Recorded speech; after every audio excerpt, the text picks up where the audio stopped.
দক্ষিণ দিনাজপুরের পতিরাম থানার কদমতলী এলাকার দুই ভাই ১৭ বছরের অমিত হালদার এবং ১৪ বছরের লিটন হালদার মনস্কামনা পূরণের জন্য পায়ে হেঁটে রওনা দিলেন তারকেশ্বরের উদ্দেশ্যে।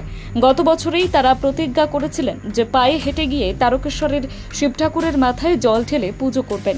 মঙ্গলবার দুপুর প্রায় ১২টা নাগাদ কাঁধে পূর্ণ জল ভর্তি কলসি নিয়ে যাত্রা শুরু করেন দুই ভাই। দীর্ঘ পথ পেরিয়ে মঙ্গলবার বিকেল ৫:৩০ নাগাদ তারা গঙ্গারামপুর পৌরসভা সংলগ্ন এলাকায় পৌঁছান।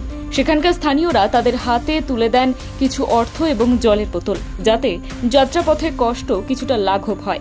পায়ে হেঁটে পতিরাম থেকে তারকেশ্বর পৌঁছাতে সময় লাগবে প্রায় ৮ থেকে ১০ দিন। পথে কোথাও সামান্য বিশ্রাম নিয়ে আবার কখনো হাঁটতে হাঁটতে রাত কাটিয়ে দুই ভাই এগিয়ে চলেছেন তাদের গন্তব্যের দিকে। এই বিষয়ে পুণ্যার্থী অমিত হালদার বলেন, এটা আমার তোমার হলো আরেক বছর প্ল্যান ছিল। ওটা আমি বাইরে ছিলাম, ওই জন্য যেতে পারিনি। এবার বাড়িতে আছি, হ্যাঁ পয়সা আছি, এই জন্য প্ল্যানটা নিচ্ছি। যাবো এবার। কত দূর সেটা? তারকেশ্বর। হ্যাঁ, তারকেশ্বর। তারকেশ্বর মূলত এটার কি অন্য কোনো চিন্তা ভাবনার জন্য করা হয়েছে বা এটা আমার সব।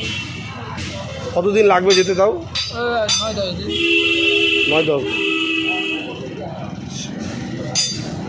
সঙ্গে কে আছে? কে এটা? নিজের ভাই। নিজের ভাই। বন্ধুগুলোতে বলছিলাম ওরা কেউ যাবে না, একবার ওরা হুজুর তুললো যাবো, সব কিছু তোমার হয়ে গেছে। আমি কেউ টাকা দিই। কিসে পড়ো তুমি? আমি করি না।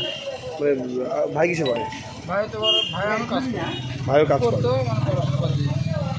আচ্ছা, মা বাবা আছে তো? বাড়ি কোথায়? ভালো এই পতিরামে? পতিরাম তোমার কদমতলী, রামপুরা। পতিরাম কদমতলী রামপুরা। শিবভক্ত দুই ভাইয়ের এই যাত্রা স্থানীয়দের মন ছুঁয়ে গিয়েছে।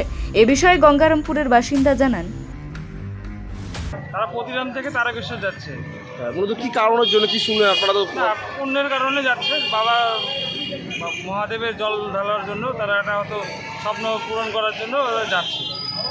আচ্ছা, আপনারা কি করলেন তাদেরকে আমরা ঠান্ডা জল দিলাম, ঠান্ডা খাবার দিলাম, মিষ্টি, একটু রেস্ট নেওয়ালাম, ব্যবস্থা করা হলো তাতে।